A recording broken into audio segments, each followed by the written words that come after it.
Hi friends, అందరు ఎలా ఉన్నారు? బాగున్నారా? అందరూ బాగున్నారు అనుకుంటున్నాను.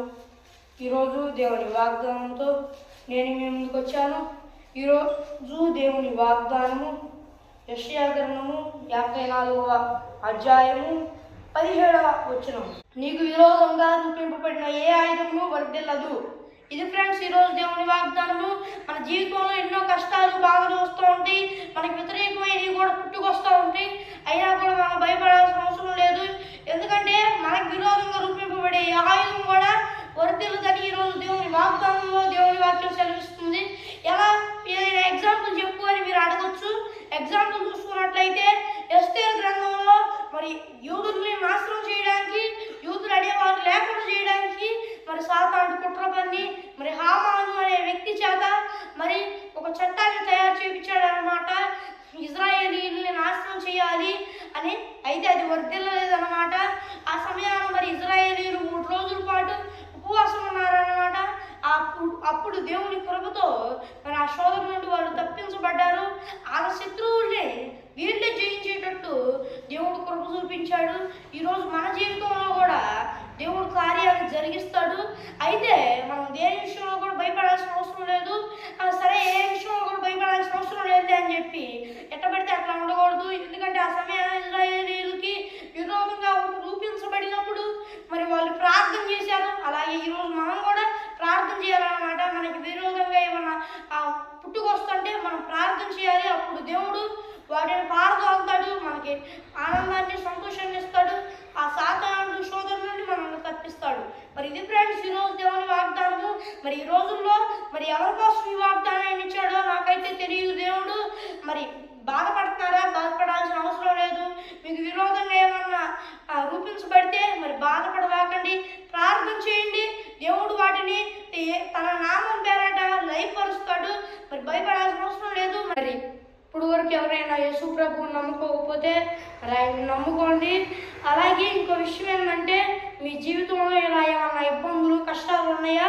భయపడాల్సిన అవసరం లేదు. నేను ఎప్పుడు వరకు యేసు ప్రభువుని నమ్ముకోలేదు కదా, నా ప్రార్థన ఆలకిస్తాడో లేదో అని అనుకోకండి. ఆయన గొప్ప దేవుడు. ఆయన మీ అందరూ మారాలి అని ఆయన ఆశిస్తున్నాడు. మరి ఆయన ప్రార్థన చేయండి. ఆయన మిమ్మల్ని ఆయన సొంత బిడ్డలుగా మార్చుకొని ఆయన తన రక్తంతో కడిగి మిమ్మల్ని పరిశుద్ధులుగా చేస్తాడు. మీరు ఎవరైనా యేసు ప్రభువుని నమ్ముకోండి. ఒకవేళ మీ జీవితంలో కష్టాలున్నా బాధలున్నా ఆయన తీరుస్తాడు. ఆయన ప్రార్థన చేసినట్లయితే ఆయన గొప్ప దేవుడు. మరి ఈరోజు దేవుని ఈ వాగ్దానాన్ని దేవుడు ఎవరి కోసం చెబుతున్నాడో మరి భయపడలేకండి. దేవుడికి ప్రార్థన చేయండి. దేవుడు గొప్ప కార్యాన్ని మీ పక్షాలు జరిగిస్తాడు. మరి భయపడాల్సిన అవసరం లేదు. మరి ఇది ఫ్రెండ్స్ ఈరోజు దేవుని వాగ్దానము. మరి చిన్న ప్రార్థన చేసుకుందాం. పరలోకమందున్న యేసయ్యా, గొప్ప దేవా, నాయన యేసయ్యా, ఈరోజు దేవుని వాగ్దానాన్ని నాయన యేసయ్యా, నీకు విరోధంగా రూపించబడిన ఏ ఆయుధం వర్ధిల్లదని నువ్వు వాగ్దానం ఇచ్చావు ప్రభువా. దేవా నాయన యేసయ్యా, ఈ వాగ్దానాన్ని ఎవరికి ఇచ్చావో తెలియదు దేవా. నాయన యేసయ్యా, ఈ వాగ్దానాన్ని వాళ్ళ జీవితంలో నెరవేర్చు ప్రభువా.